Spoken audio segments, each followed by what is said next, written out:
अस्सलाम वालेकुम, आदाब।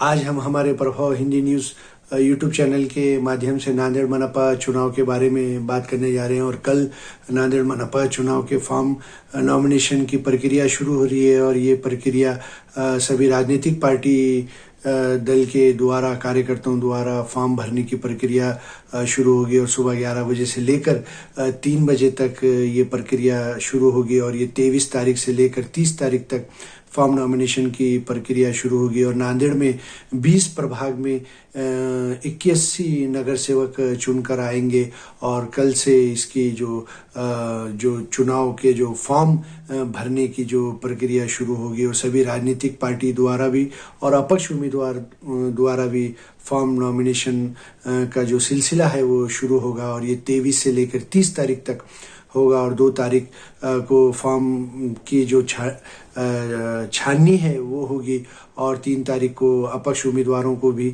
यहाँ पर उनका जो चुनाव चिन्ह है वो बांटा जाएगा और 4 तारीख से लेकर चुनाव का प्रचार सही मायने में शुरू होगा। और नांदेड़ मनपा चुनाव में सभी राजनीतिक दल द्वारा अपनी अपनी ताकत पूरी लगाने का यहाँ पर अंदाज़ा जताया जा रहा है।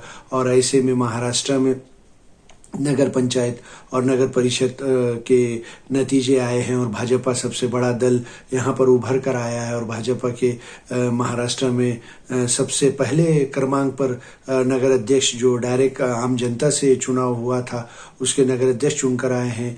और महायुति सबसे बड़ा दल यहाँ पर इसके सीट्स चुन के आए हैं जिनमें प्रमुख तौर पर भाजपा और शिवसेना एकनाथ शिंदे गढ़ और अजीत पवार राष्ट्रवादी कांग्रेस पार्टी गढ़ के नगर अध्यक्ष और नगर सेवक चुनकर आए हैं।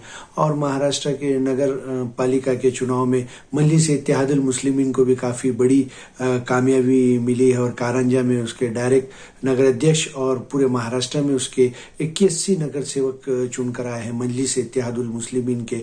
इससे मजलिस के नेताओं के भी हौसले काफ़ी बुलंद दिखाई दे रहे हैं। और नांदेड़ में भी कांग्रेस के आजी माजी नगर सेवक मजलिस में जाने की तैयारी कर रहे हैं और ऐसी चर्चा काफ़ी आम और जोरों पर चल रही है और मजलिस के हौसले काफ़ी बुलंद है।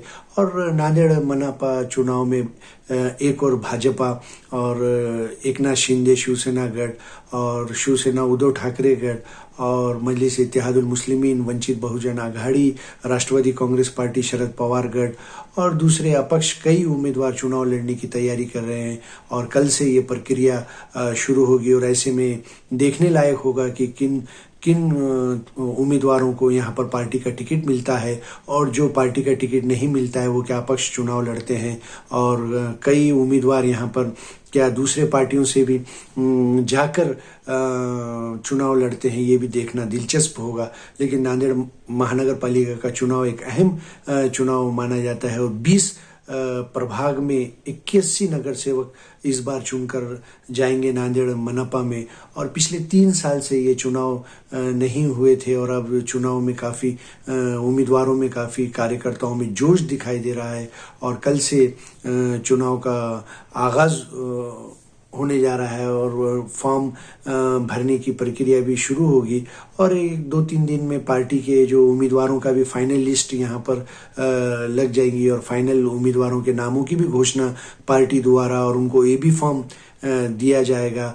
और जिन उम्मीदवारों को पार्टी का अगर टिकट नहीं मिलता है तो वो अपक्ष भी चुनाव लड़ने की तैयारी कर रहे हैं। लेकिन ये पूरी पिक्चर 2 तारीख को क्लियर हो जाएंगी और 3 तारीख को अपक्ष उम्मीदवारों को भी चुनाव चिन्ह बांटा जाएगा और 4 जनवरी से सही चुनाव का प्रचार शुरू होगा और कई बड़े दिग्गज यहाँ पर नांदेड़ में आएंगे और अपनी चुनावी सभाएं लेंगे। और ऐसे में पूरे महाराष्ट्र में महानगर पालिका के 29 महानगर पालिका के चुनाव होने जा रहे हैं और किसको कितने नगर सेवक चुनकर आएंगे और किस पार्टी के ज़्यादा से ज़्यादा महापौर बनेंगे, उप महापौर बनेंगे, स्थायी समिति के सभापति बनेंगे, ये तो वक्त बताएगा। लेकिन कल से नांदेड़ मनपा के चुनाव के फॉर्म भरने की प्रक्रिया शुरू होगी। चलिए फिर एक नए मुद्दे के साथ, अल्लाह हाफिज।